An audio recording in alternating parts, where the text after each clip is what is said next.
Mucho gusto a todas las personas que nos están viendo. Este es el primer episodio del podcast El Ágora de Sísifo. Es un proyecto del cual he tenido desde hace tiempos, lo he estado planeando, pero por ciertas razones no me había incentivado a dar el primer paso. El primer invitado que tenemos es una persona muy conocida aquí en Sonsonate, puede que otros no lo conozcan, sin embargo, creo que los que no lo conocen, luego de oír su historia, van a estar de acuerdo con mi opinión y con la de muchos otros al creer que es una persona que sirve como ejemplo de superación personal, alguien que pues nos puede demostrar que a pesar de las limitaciones, el ser humano mientras se proponga cosas, puede que las llegue a lograr. Tenemos aquí como nuestro invitado a Bertín Trigueros, también conocido como Tin. Un saludo, Tin. Muchas gracias. Pues Tin es una persona que tiene una discapacidad, no tiene piernas, no nació con esa discapacidad, sino que fue a causa de un accidente con un tren, ya que él iba hacia Estados Unidos como emigrante, pero por desgracia ocurrieron unas ciertas circunstancias que acabaron con marcarle un antes y un después en su vida. Pues antes de comenzar y hablar sobre ese accidente, Tim, queremos que nos comentes un poco sobre cómo fue tu etapa de infancia y también cómo fueron los primeros meses, días antes de decidir emigrar y cuáles fueron las razones, porque me imagino que pues no hay solamente una razón por la cual uno decida que tiene que abandonar su país y haya mejores oportunidades afuera. En la infancia, porque los primeros 4 años de vida es cuando la personalidad se suele desarrollar bien, dependiendo de factores ambientales, comportamientos de padres o de gente que nos rodea, hasta causas genéticas. Y pues es una etapa bastante importante. Obviamente la personalidad se puede ir mejorando poco a poco con el constante paso del tiempo porque es inevitable, todos cambiamos, ¿verdad? Todos Sí. tenemos distintos pensamientos cada cierto tiempo, más sin embargo los primeros 4 años de vida son una etapa fundamental. Así que cuéntanos un poco cómo fue tu vida antes de que ocurriera dicho accidente. Antes de todo agradecerle por esta entrevista. Buenos días. Mi nombre es Bertín Gilberto Trigueros Cuesta. En mi infancia, gracias a Dios, nací en el barrio El Ángel. Después nos fuimos para la Colonia Angélica. Estábamos pequeños, ahí vivía toda mi familia, mis tíos, tías. Y me acuerdo de mi infancia de que había veces que no había que comer. Bueno, mi abuela se llama mi mamá Santo y, y mi abuelo, papá Pedro, que ya no está tampoco, y mi papá, que no lo conocí. Éramos 4 hijos que mi papá no lo conocimos, solo por medio de una foto. La verdad, en mi infancia marcó mucho porque a lo largo del tiempo mi madre se acompaña con un padrastro. Entonces, cuando empezó la relación y todo eso, empecé a que me estaba afectando porque alguna dificultad, algún problema con el padrastro, ya como que la agarraba con nosotros, con los hijos que no eran de él, porque incluso después vino un dos, una hembra y un varón, que eran nuevos hermanos, y hay veces que en la misma pobreza no alcanza. Entonces hay veces yo oía algo de que le decía al padrastro que nos mandara a trabajar, o que viéramos que hiciéramos, estábamos pequeños. ¿Cómo a qué edad? A los 8 años y medio, 9 años. A esa edad me fui para la panadería Lourdes, ahí en la Colonia Angélica, agradecerle también a don René, y a la niña Eli, y a los hijos de ellos, por también ser buenas personas y me dieron la oportunidad. Me fui con un pantalón, una camisa, un par de calcetines, sin cobija porque no tenía cobija ni cama. Entonces ahí dormíamos debajo de la cama o en el suelo o debajo de los hijos del dueño de la panadería, o dormíamos en los sacos de harina. Todo eso fue marcado para mí porque yo no había otra salida, sino que ver a ver qué aprendía. Yo lavaba mi ropa, gracias a Dios empecé a lavar mi ropa para poderme sobrevivir. En ese tiempo lo daban a nosotros como 6 colones, 8 colones, pero si el trabajo en panadería, más que ahí habían 2 hornos, se hacía pan dulce y pan francés. Costaba ganar un poquito más. Sí, costaba. Pero en ese tiempo lo estoy hablando ya bastante lejos, pues. Pero sí, la verdad pues que ahí tempranito salía yo con un montón de sacos, ya no se ve eso, que uno salía con los sacos de harina, ajá, con el pan y iba a dejar a las tiendas. Después nos íbamos a la Loma Linda, en Pica, y después con don René, después andar dejando el pan por todos lados, hasta íbamos al cuartel. Pero la verdad que gracias a Dios logré medio aprender, y cada vez que quería estar en la casa con mi mamá, a veces no me cuadraba, porque como estaba el padrastro y siempre estaba aquello, entonces siempre lo que decidía irme a otra panadería a seguir aprendiendo. Y al fin, pues lo aprendí ya cuando ya tenía mis 15 años. Ya después también fui allá a San Salvador, en Barrio La Vega, donde una tía también me dio apoyo, también trabajé de panificador y iba a dejar pan a la Sacamil, al Barrio La Vega, San Jacinto, allá por el Círculo, allá en San Salvador, allá por el Zapote, todo eso a pie, nada de que ahora como andan en bicicleta, a pie iba a dejar pan. Pero o sea que yo buscaba un poquito de tranquilidad, y cuando yo sentía que estaba ahí, pegado a la panadería estaba una iglesia católica, y me sentaba yo solito y empezaba a llorar, pues, y a pensar de que a dónde estaba mi papá y que no lo conocí, que porque tenía padrastro, o sea, en la pobreza que vivíamos. ¿Y cuántos hermanos en total fueron contando a tus hermanastros? 6. 6 hermanos. O sea que estamos hablando que en ese tiempo, porque su padrastro no tenía una muy buena relación con ustedes, incluso habían abusos, según me comenta. Entonces usted veía como la panadería un sitio donde despejarse, donde pasar el rato y obtener, como usted dijo, un poco de paz, de distracción. Y entonces a esa edad, tengo otra pregunta, a esa edad, ¿usted estaba estudiando o había dejado en parte? No, ese fue otra cosa, de que en esa infancia, fuimos a la escuela y en la tía Roa, pero cuando íbamos a primero, segundo grado, para empezar no teníamos zapatos, es mi realidad. Y antes se usaban unos pantalones cortos que le decían espera a mi mamá, no como los pantalones que ustedes usan ahora los jóvenes. No teníamos zapatos, íbamos descalzos.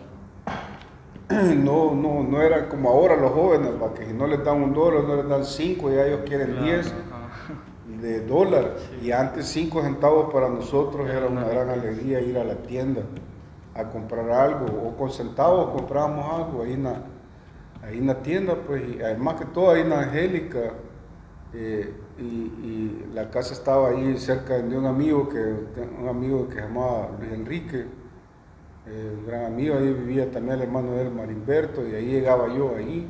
Es como querer tener una bicicleta, un primo tenía una bicicleta chiquitilla, yo quería andar en bicicleta, quería aprender, me la prestó y ahí medio aprendí. Así, cuestiones que no podía obtener, y llegué a grande y tampoco podía obtener.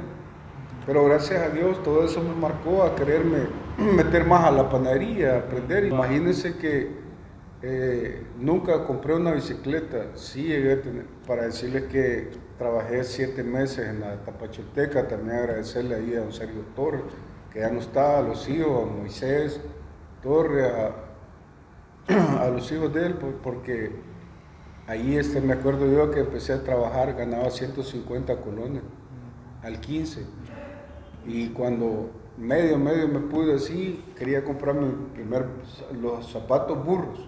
Eran peluditos, hoy todavía hay, estaba en el calzado de Don Juan, ya no está el calzado, pero me alucinan a tener un par de zapatos, y después un par de zapatillas, porque antes se mandaban a hacer, no se compraban como ahora que hay libre comercio. Y me acuerdo que mandé a hacer un pantalón, una camisa, y para ver más diferente, porque no tenía ropa adecuada, y el trabajo ahí en la Tapachoteca era algo pesado. Entonces ahí fue que después pensé, dije no, como estaba el padrastro en la casa, había dificultades, le decía a mi mamá que lo dejara. Ya lo fuimos para la Jonzonapán, vivíamos en el Mesón Choto, ahí en el Ángel también, ahí en el Ángel, ahí por el Ciclo. Y lo fuimos para allá, y Y le dije, si usted quiere, pues váyase con él, va, si no, pues quédese con nosotros. Pero yo me hice responsable de la casa. No les digo que en esos tiempos no estamos como en estos tiempos. Sí, en exacto. esos tiempos era más difícil. uno era alegría comerse un huevito Ajá. o medio con tortilla o tortilla con sal, porque antes hasta mi abuela hacía tortilla, echaba tortilla mi abuela para vender y solo me acuerdo que también se le echaba la tortilla caliente y así se la comía uno, porque hay veces que no había que comer. Sí, ya era bastante, o sea, era una bendición tener un plato de comida en la mesa, ¿verdad? Sí, así. Y usted, no, pero usted no es el primero de todos sus hermanos. No, está otra hermana. Ah, Ella es la mayor, yo soy el segundo. el segundo. Y una pregunta para saber un poco su opinión. Ya que usted ha tenido una familia con bastantes hermanos, ¿qué opina sobre las personas que piensan tener o que tienen bastantes hijos en un estado que pues no es muy favorable para mantenerlos? O sea, gente que gana el salario mínimo, por ejemplo, y decide tener que 4, 6 hijos, 7 o así, aunque se veía más antes, ahora ya casi no se suele ver eso. ¿Cuál es su opinión sobre esos casos? Pues para mí la verdad que hay que tener conciencia, el amor más que todo. Hay veces que es bonito cuando se ve que andan de novio y que todo es una miel, pero la verdad que si la novia que ha tenido y le ha robado el corazón, va, como dicen, va, de ¿cómo se llama? Le dicen cuando se van a casar, va, en lo bueno y en lo malo, ahí tendrían que estar juntos. Pero se les olvida porque solo son palabras o solo porque está escrito. Tener que hacer conciencia, yo a veces me preguntan eso y les digo que es bonito cuando quieren, se estima, se aprecia, pero amar de verdad es muy diferente. Entonces hay muchos casos que dejan a su mujer porque tal vez le pegaron 3 hijas y ellos andan buscando el varón. Vienen allá el varón con otra, dejan también a la mujer. ¿Y qué pasa ahí? Que no se valora él mismo, no se quiere él mismo, ¿cómo va a querer a los demás? Y quieras o no, por eso hay bastante jóvenes y muchachas que hacen y deshacen así. El alcohol, las drogas, se tiran. ¿Por qué? Porque ¿a dónde está el papá responsable? No está el papá. Él es el cabeza del hogar. Sea como sea las circunstancias, pero él es el que tiene que estar ahí. Porque cuando ya no está, viene el hijo, mi papá hizo esto, es la misma cola. Él lo viene a hacer también. Pero la mamá le dice, no vas a hacer eso igual a tu papá. ¿Y qué? Él viene y lo vuelve a hacer, igual así toma, o fuma, o ocupan droga, también lo hacen. Y dice, no, yo no lo voy a hacer. Pero como a la larga del tiempo el joven toda la juventud no saben cómo van a terminar, metidos en algún vicio, pero por esa causa de que los padres son irresponsables. Así es, porque como hablando desde un punto de vista más psicológico, pues obviamente cuando el joven está en crecimiento, adolescencia, niñez, pues a los padres, sin duda, obviamente es un ejemplo que tienen que seguir. Va. Si el padre hace tal cosa, el hijo obviamente lo va a imitar, ciertos comportamientos, o por ejemplo, hogares donde no se le presta mucho amor o mucha atención al hijo, el hijo inevitablemente va a buscar la aceptación o va a buscar el amor en otros lados. Puede que se sientan más aceptados en un grupo donde haya delincuencia, puede que se refugien en drogas o así, y es uno de los problemas más grandes que considero que hay en el país, porque la verdad no tengo cifras exactas porque no lo sé, pero es bastante común jóvenes que se quedan, por ejemplo, sin los padres, es bastante común personas que no tienen el apoyo de ellos o que pues han crecido en situaciones un poco difíciles. Quedan en la calle también. Exacto. A mí me da no sé qué cuando veo niños y niñas.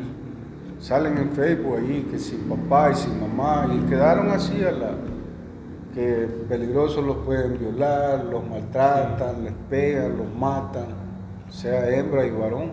Es bien duro eso.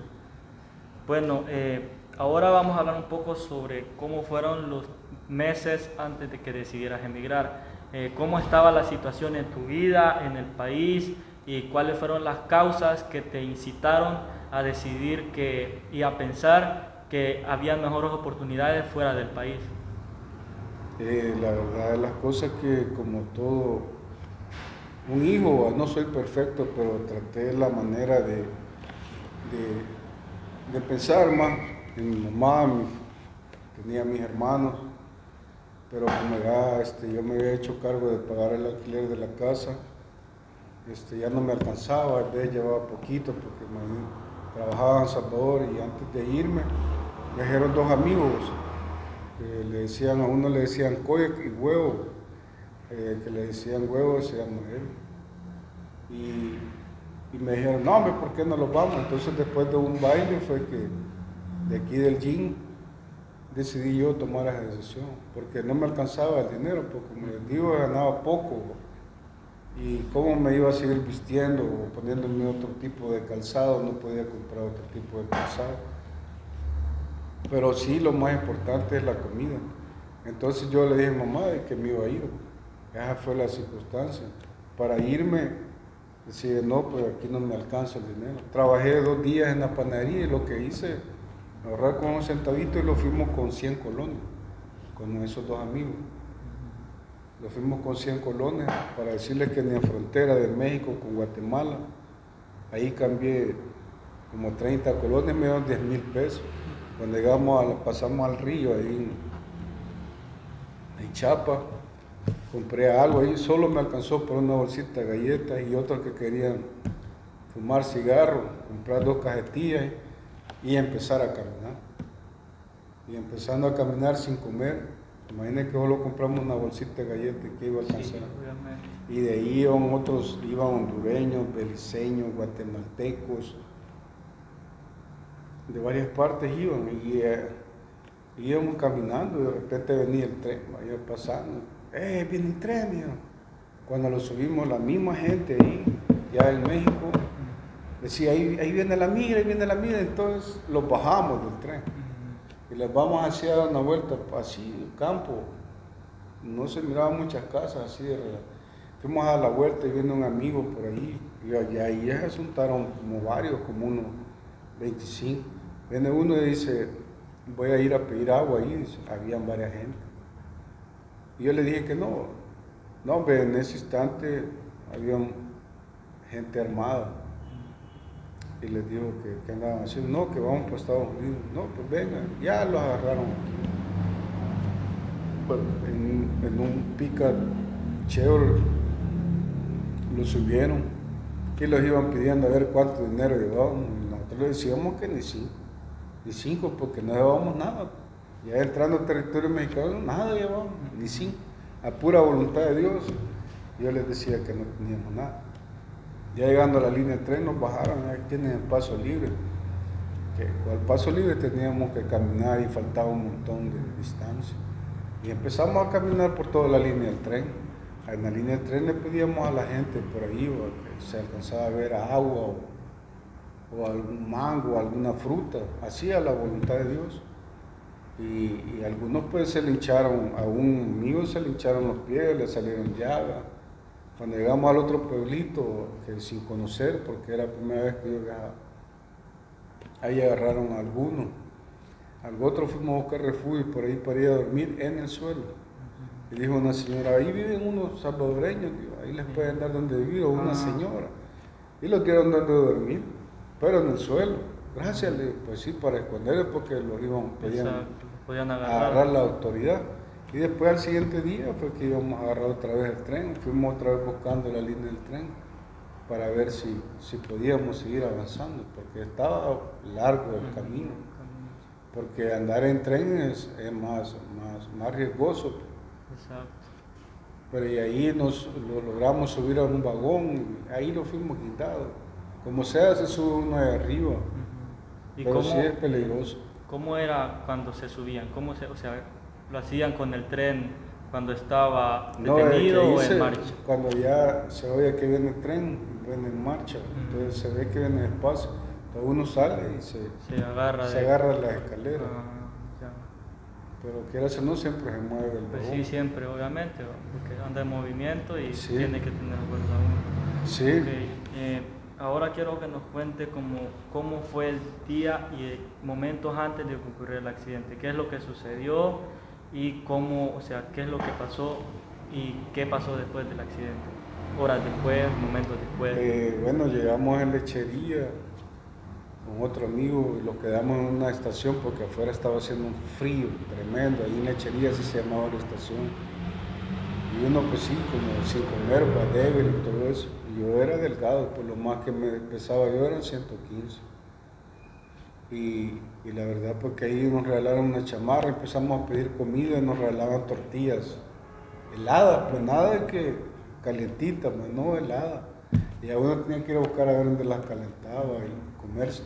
Después que comimos de eso, lo fuimos a la estación, ya en el Distrito Federal. Ahí, después de medio comer algo, nos quedamos dormidos en un vagón viejo. Ahí habían otros vagones. Cuando, como a las 10:30, sí, 10:30, dijeron, hey, el tren. Y entonces, adormitados, los levantamos y fuimos por donde estaba pasando el tren. Salí corriendo. Creo que llevaba un tecomate de agua, llevaba una chamarra que me habían regalado. Y cuando estaba esperando, así que estaba pasando, lo vi medio dormitado y cuando quise agarrarme, donde yo me aventé, pegué con la cabeza, caí en medio de los vagones y no sentí nada. De ahí salí debajo del tren y conté 7 vagones y yo dije, aquí a ver qué pasa. A ver qué pasa. Cuando de frente hacia el otro lado viendo gente que venía para donde mí, así de repente. Y yo dije, ¿qué pasa aquí? Yo pensaba que yo iba caminando. Yo pensé que iba caminando, pero no iba caminando. Me iba arrastrando. Entonces el accidente me pasó abajo de la rodilla en las 2 chimpinillas. Y la derecha me la abrió, porque quizás cuando me di vuelta, donde me hizo 2 raspones aquí en la espalda, no me quebró la columna y cuando me di vuelta ahí quizás me retorció la pierna, que ya cuando me salió me aventó para afuera, pero las piernas estaban pegadas, la chimpinilla, la carne estaba aquí, solo que la chimpinilla de arriba sí había salido los huesos, la parte derecha se había abierto así, entonces por eso me quedó una más corta que la otra. Lo que quiero decir que dije, vaya, dije yo, aquí quedaron mis sueños, todo lo que pensaba, lo que quería hacer para un futuro de mi mamá aquí, mis hermanos también, ahí se cortaron. Y en el instante siempre me acuerdo yo que me decían que me grabara un número. Tenía un número de mi tío que ya murió también en un accidente, mi tío Carlos, que en paz descanse. Le hablaron a él de que a mí me había sucedido un accidente porque hablar de allá para acá en esos tiempos, en 1989, no era fácil hablar. Tenía que ir como tipo antes, como un telegrama o que mire, tiene llamada. Entonces él fue el que se dio cuenta, pero con el tiempecito. Pero sí, la gente de México le agradezco mucho ahí, porque me hablaba una señora, me daba pan y me decía, no se vaya a dormir porque si se duerme se muere. Y las sangres me pusieron como tablillas, me amarraron en las 2 piernas para que no saliera, pero siempre la sangre. Pasé 1 hora en el suelo y gracias a Dios me llegó a levantar Cruz Roja. Pero ya yo ya no sentía nada aquí, solo la cabeza sentía, Pero porque ya no tenía cuerpo. durante toda esa hora estuvo consciente. Sí. O sea, pero no sintió molestias, no sintió... No, solo cuando dolor. me levantaron sí, porque ahí sí me movieron. Ajá. Me Sí, movieron las imagino partes que dañadas. fue una reacción normal del cuerpo, quizás Sí. por la adrenalina de estar así en ese Sí, momento. cuando me levantaron en Cruz Roja, me llevaron al seguro de Tlalnepantla. Cuando llegué al seguro de Tlalnepantla, yo quería verme cómo estaba, a pesar que ya no sentía nada aquí. Me vi los pies, me agarré del doctor y me vi los pies, ya los pies estaban como verdes. Le dicen a uno como que ha caído gangrena. Y entonces, yo en el seguro de Tlalnepantla, que también les agradezco a la gente allá en México que me ayudaron bastante, me echaron la mano. Eso fue como a las 11 y he despertado hasta el siguiente día a las 11. Todo un día durmió. Sí, de la operación, me acuerdo que cuando desperté pensé que estaba aquí en Ajonzonopán, en la casa. Y yo dije, voy a ir al baño. Y cuando me quise mover, viendo que tenía sonda aquí, sonda en las dos piernas, porque en las dos piernas salía la sangre mala. Y aquí tenía la sangre que me estaban poniendo. Y aquí tenía el marcapaso atrás. Cuando me quise mover no me podía mover porque estaba crucificado ahí. Y lo empiezo a ver y digo, pucha, que aquí donde estoy, todo de vidrio, ahí en el seguro de Tanopán. Ya el cerebro empezó A recordar lo que pasó. Sí, yo estaba consciente que si quedaba vivo así iba a quedar, pero si no, pues también me iba a morir.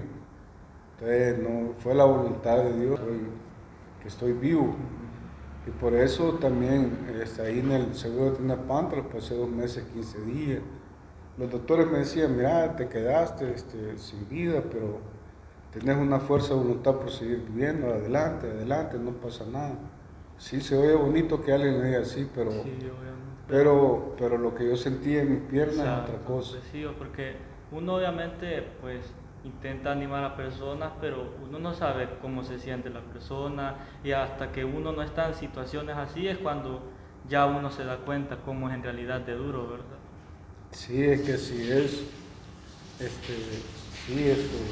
había veces que no podía dormir, hay veces que llegaba hasta las 3 y no me ponía alguna inyección o algo para calmar el dolor, porque en veces sentía yo que tenía los 2 pies y me hacía así los 2 pies. ¿Y a dónde estaba? Solo imaginaria, porque sí, como siempre ya estaba la conexión en todo el sistema, siempre me tiraba al dar. Pero no era dolor que yo sentía, entonces también me decían que no podía estar usando muchos medicamentos porque me lo cortaron después me pasaron a Cruz Roja de sangre, ahí me hicieron otra operación en la pierna derecha, porque tuve aquí en la pierna derecha 5 operaciones y aquí 2.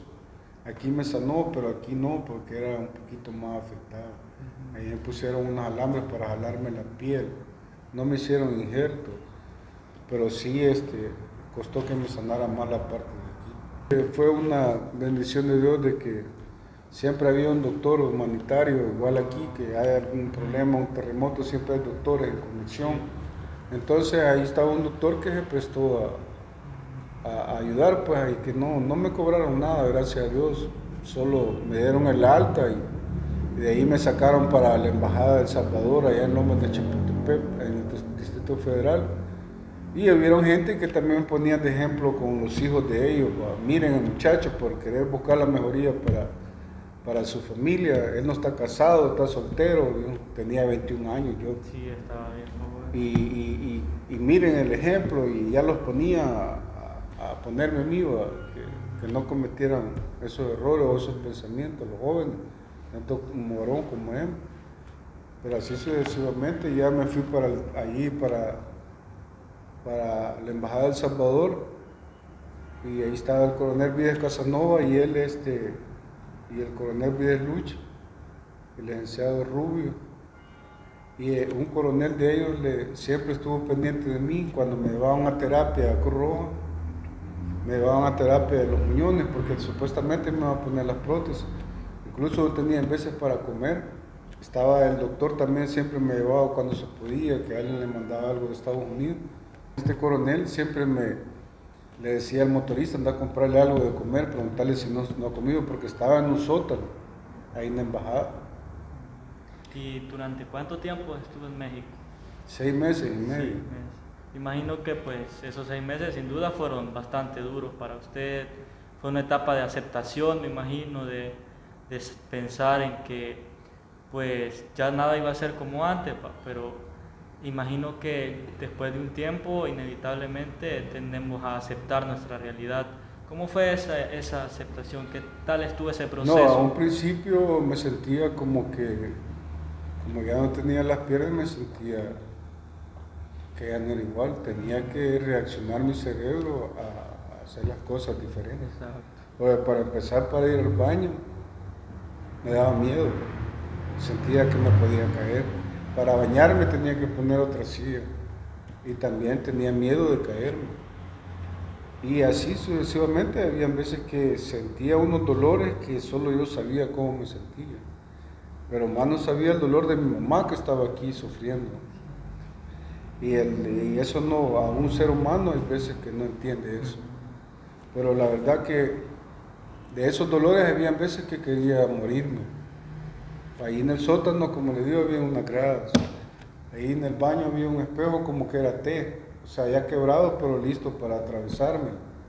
Había en las gradas, me subía a las gradas con ganas de aventarme. Así, algunas veces que estuve también en el seguro, me llamaba a la ventana, o sea, el mismo. ¿Por qué? Porque no podía, en esos momentos, mi objetivo, lo que yo tenía pensado, no lo que la gente piensa, pues. Y entonces tenía muchos dolores, pero gracias a Dios, porque que al venir aquí también fue otro bien difícil, pues, porque no quería que la gente me viera. Miren, ahí va Tim, miren que ahí va el muchacho, el discapacitado, porque todas esas veces las oía y aceptar todo eso no es fácil. Y yo decía, pucha, que la gente no sabe cómo me siento, porque no fue fácil.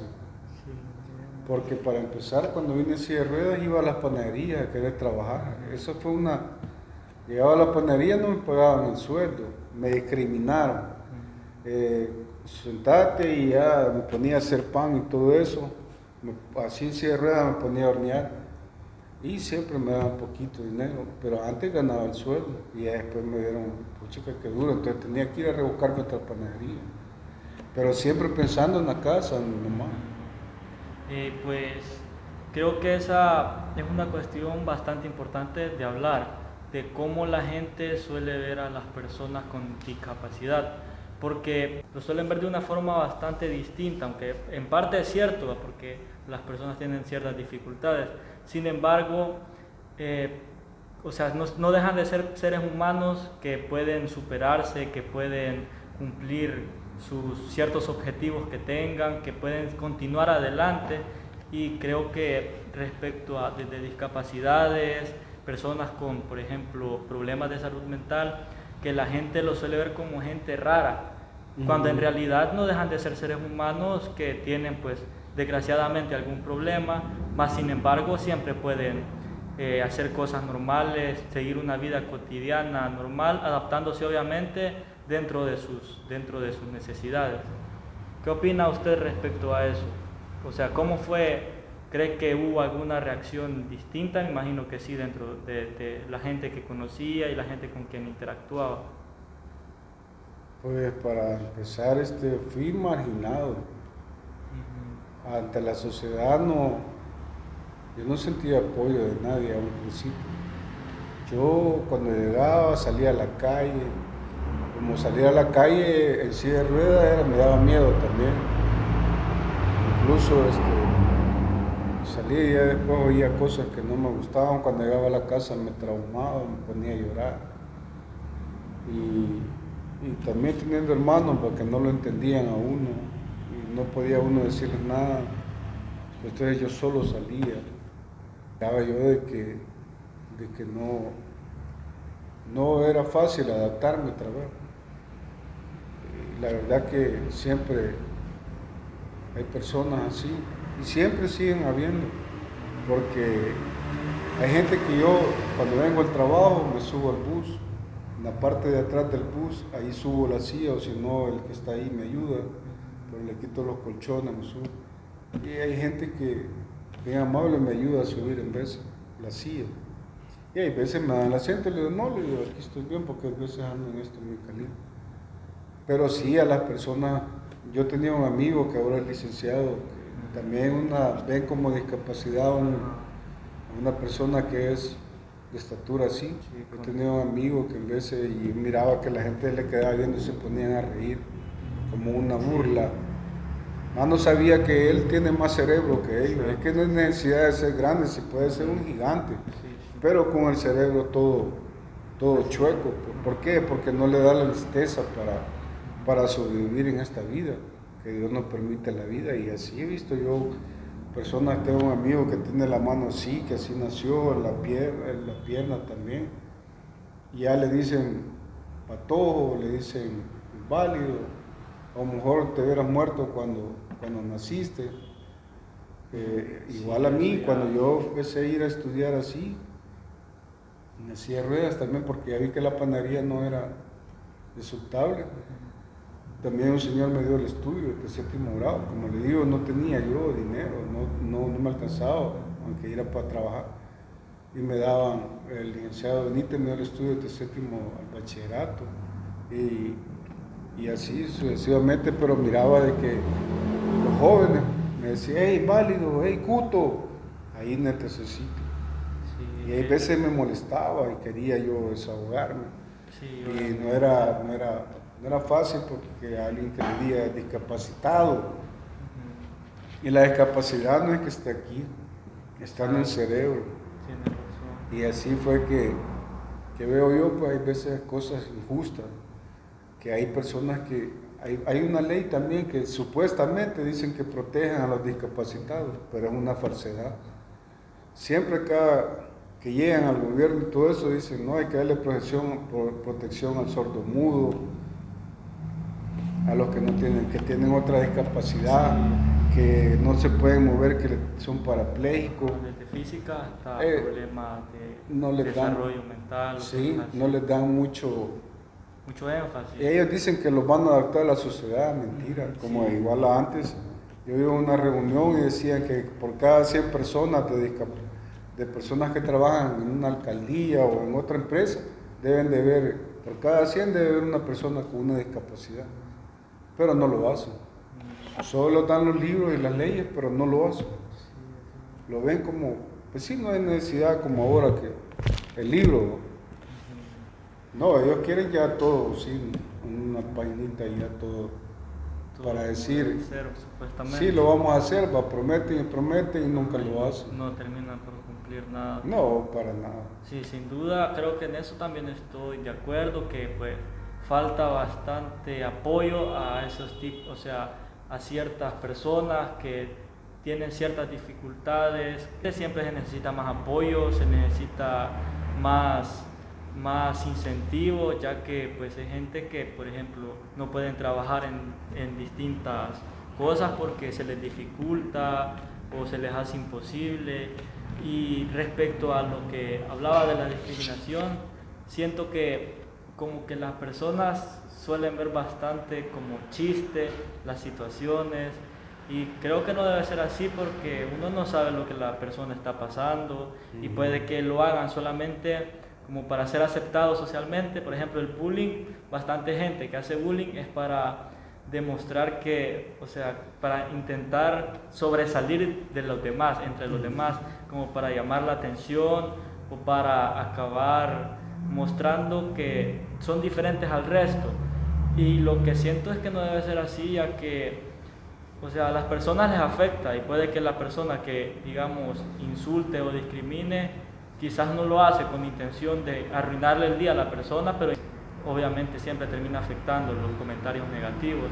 Y siento que en esa parte tenemos que ser más empáticos, tenemos que ponernos más en los zapatos de las otras personas, en la mente de la otra persona, y saber que cualquier mínimo comentario, aunque pueda que suene gracioso y puede que en ese momento los demás se rían o incluso la propia persona se ría, pues puede que le termine afectando bastante, y es una de las razones por las cuales pues la gente acaba siendo discriminada, ya sea por color de piel, por ciertas causas físicas, por limitantes mentales o por muchas cosas, porque la gente tiende a discriminar por bastante. Sí, porque si alguien tiene una oreja así pachada, le ponen choreja. Ajá. O le falta y ya empiezan a discriminarla, a poner apodo.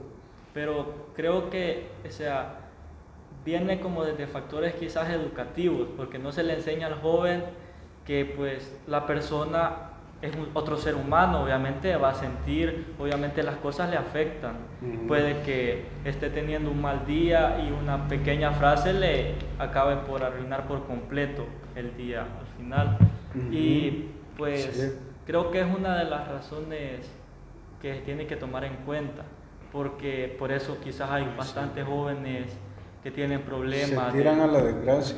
que tienen problemas de depresión o se acaban metiendo en drogas porque la gente los discrimina o los propios padres los suelen echar a un lado y ellos en búsqueda de pertenecer a algo se acaban metiendo en cosas que quizás no sean lo mejor para sus vidas ni para los demás. Ajá, en lugar de buscar las cosas de Dios, pues, para callarse, también, buscar las cosas de Dios, buscar en la Biblia, ¿va? Y hay veces ahí está también, que si no está padre o madre, pues el único que nos da aquí la virtud es solo Dios. Dios es el que hace las cosas, Dios es el que nos da esa salida a todo, porque así es la vida, y dice, abandonarás a tu padre, a tu madre, dice, pero Dios es el único que nos puede guiar a una situación mejor algún día.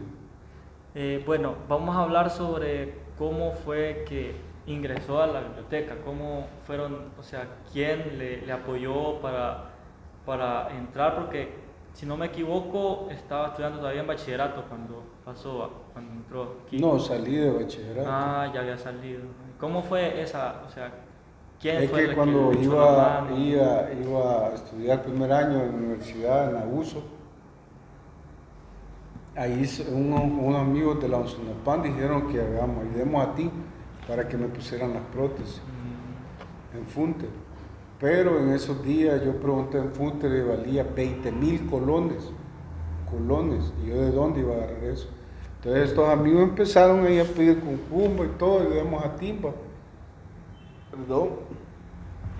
Y entonces montaron una maratón, ayudemos a Tim, por eso este es el sinónimo, Tim. Entonces la primera la hicieron ahí en Onzonopan. Así, con poco, con el muchacho ahí, el que más era el incentivador para ver que se hacía algo, tocando guitarra, cantando y así llegaba otro. No es que había un gran grupo ni nada de eso, pero algo se iba haciendo. Pero la verdad que después vino otra maratón para el parque.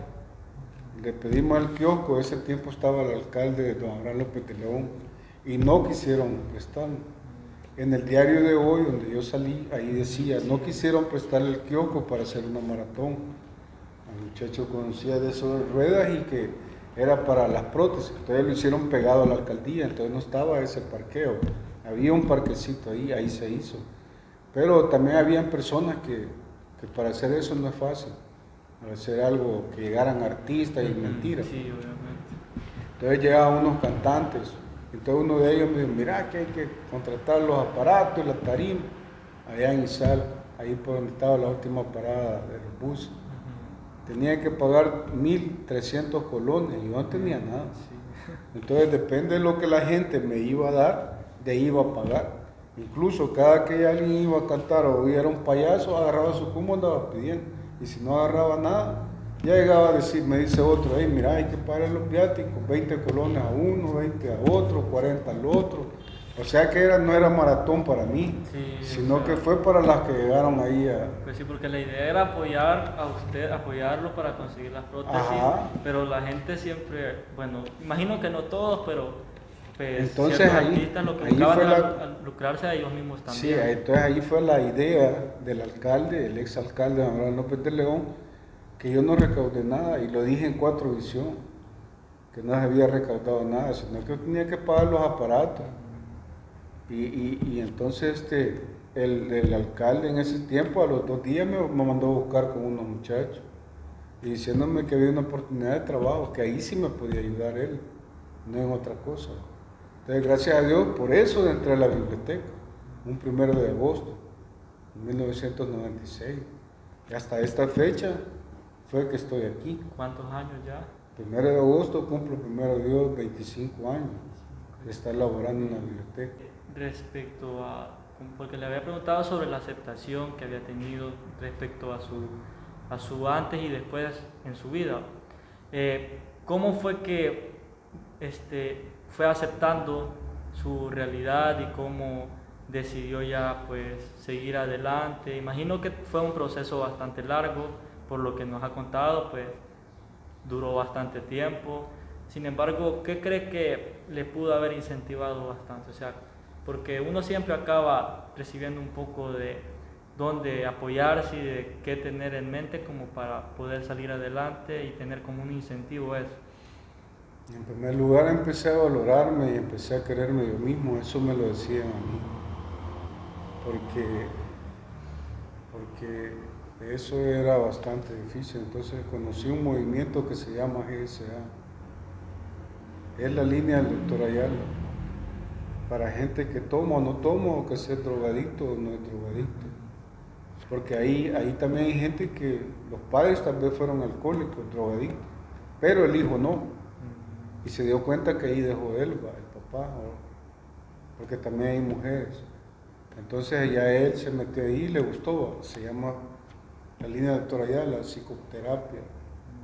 Ahí dice el enunciado, los grupos de psicoterapia de la línea del doctor Ayala son una comunidad de hombres y mujeres y adolescentes.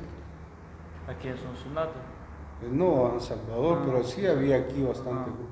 Entonces eso me ayudó a pensar diferente. Y me dijeron eso, que tenía que quererme, valorarme, que no pensara en lo que los demás decían, o lo que los demás hay que dejar eso. Si las palabras se seguían, y en tanto ir terapia y terapia, se me fue formando otra cuestión muy diferente. Porque incluso yo hubo un tiempo de que empecé a tomar, quería morirme también. ¿Por qué? Para empezar no tenía papá, tenía mamá y no trabajaba. Y el que trabajaba era yo. Y estando en silla de ruedas, a mí me dolían las manos, me dolían los hombros. Y hay veces que empezar a subir desde la Josapán para allá. Y empecé también a que me gustó levantar pesas. Ahí levanté pesas en la tercera de la Santa Marta. Y ¿cómo? Eso también me despejaba la mente. ¿Y cómo fue que entró a ese mundo del levantamiento de pesas? ¿Por medio de quién o cómo fue la primera vez? No, me di cuenta que había un gimnasio por ahí porque tampoco podía pagar un gimnasio, porque no tenía, aquí estaba el Brizuela, aquí en el Pilar no podía. Pero allá a medio tenían ahí hierro y me decía, vamos. Y ya me metí y me dieron chance de hacer ejercicio. El primer mes pagué un poquito, esperaba poco. Y después me apoyaron, pues se llama Luis, el que tuvo el gimnasio, Pedro, el hermano. Y ahí fue que empecé yo a hacer ejercicio y vi que me despejaba la mente. La gente es la que lo mira a uno diferente. Pero el ejercicio, yo me acuerdo que cuando que hice eso, empezó a despejarme la mente bastante. Ya no mucho clavarme en las situaciones, los problemas que uno lleva aquí atrás, sino que eso me ayudó a despejar bastante. Y por eso me gustó el deporte de levantar pesas. Incluso ellos mismos, aunque sea no un gimnasio poderoso, como dicen, American Gym, que otros gimnasios de desprestigio, fuimos a una competencia en San Salvador y ahí, gracias a Dios, me gané un trofeo y me metieron con personas normales y el discapacitado era yo, pero a la par de ellos me miraba yo todo raro, pero sí me sentía, no me daba mucho apoyo, pero sí me metieron ahí. ¿Y como de cuánto peso fue ese premio? Como 250 libras, 255 libras. Sí, sin duda, pues obviamente pecho sobresalió, porque pues, al notar que una persona así es como que la gente, ¿cuál fue la reacción de la gente al notar eso? No, me aplaudieron y todo, cosas que nunca había visto. Yo me sentía todo raro. ¿Y ese fue el único premio? Sí, porque después iba a ir a la Feria Internacional, había otro evento, pero no pude ir porque ya me había salido del trabajo. Pero entonces me ofrecían otras oportunidades, o sea, de básquet, porque yo podía jugar básquetbol, ping-pong, yo lo aprendí en el círculo, me gustaba nadar, de todo podía, jugar billar, y eso del básquet a mí me gustaba, a mí hasta apodo me habían puesto allá en el Diver, porque nosotros íbamos a jugar a la cancha del Diver y me habían puesto el Águila, me habían puesto. A mí me gustaba el fútbol también, yo jugué fútbol con varios amigos. Y entonces todo eso recuerdo lo quería borrar, entonces cuando tuve la foto donde tenía los pies, todas la rompí, pues. No quería saber nada de eso, ya era otra etapa.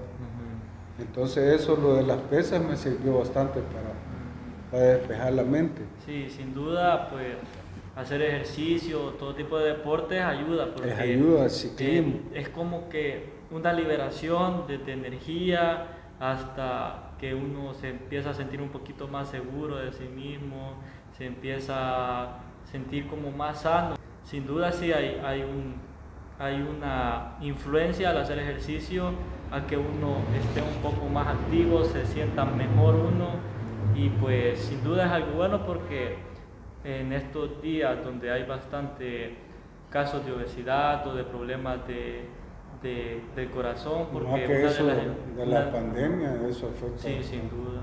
Y claro, imagino que en la pandemia bastantes personas fueron conociendo un poco más ejercicios, varios empezaron a hacer ejercicios de nuevo, y pues sin duda es bueno, porque una de las muertes, o sea, causas de muerte más comunes son por problemas de corazón, Sí, y eso. eso se puede evitar haciendo ejercicio. Cualquier Igual, tipo de puede ejercicio. que no hablemos de hacer recorrer 10 kilómetros al día, pero ya con correr un poco, con hacer cualquier actividad, pues Sí, eso ya ayuda bastante. ya reacciona diferente el cuerpo, ayuda bastante.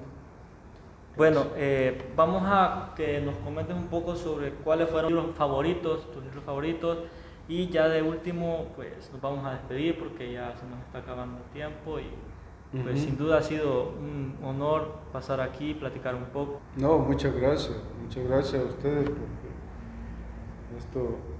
esto es bien bonito, la biblioteca, a mí me ha gustado leer, más que aquí está en la biblioteca Alberto Maferrer, Salarrué, Alfredo Espino, otro que ha dejado de legado, Claudio Delar.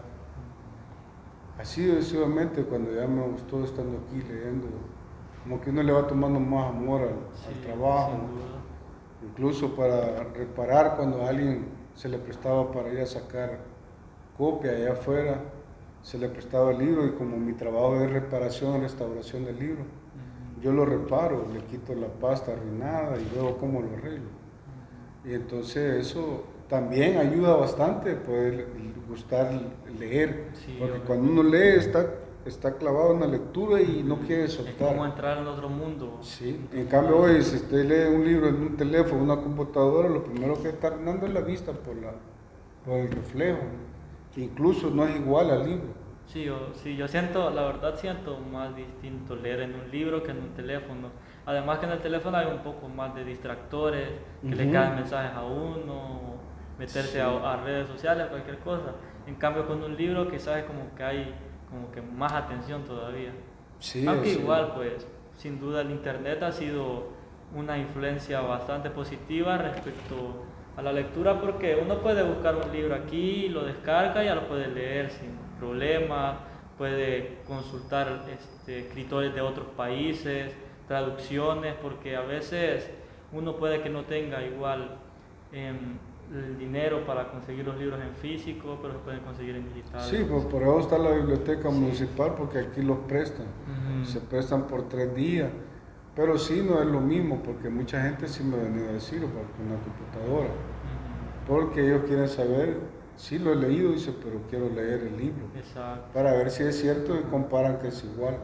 Sí, por eso es importante la biblioteca, porque Sí, o así sea, ayuda a que los jóvenes se recreen, entren a un mundo distinto, conozcan escritores, poemas, se culturicen del- más del todavía, país. ajá, historias de los países, de nuestro propio país, eh, desde libros de filosofía, psicología que nos hablan sobre cómo somos nosotros y cómo nos comportamos, hasta más de observación a la vida, como la poesía, por ejemplo.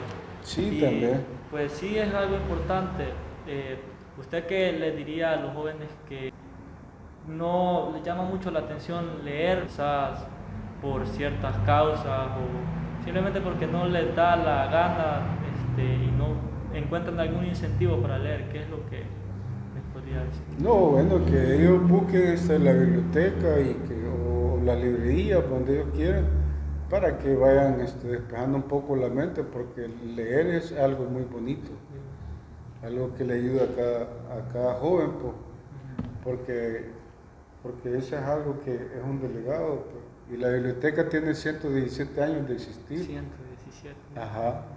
Y siempre aquí, siempre viene gente de que no les alcanza para una computadora, porque Sí. no todos tienen computadora, Exacto, no todos tienen la no todos oportunidad. tienen para poner internet. Entonces, ¿cómo va a hacer para buscar un libro si no tiene? O los papás no tienen la capacidad de darles, porque no se puede. Entonces, a ley, tiene que buscar una salida, buscar un libro en la Biblioteca Municipal de Sonsonate. Y gracias a Dios que aquí estamos pegados al correo y hacerle ese anuncio de que nos visiten. Aquí estamos para prestarle cualquier libro que ellos deseen, sea de medicina, de mecánica automotriz, de electrónica, de literatura, de ajedrez, de todo hay aquí. Hay un montón de libros. Sí, diccionario de medicina. Este que tenemos aquí, por ejemplo, que le estaba echando un ojo, es de boxeo.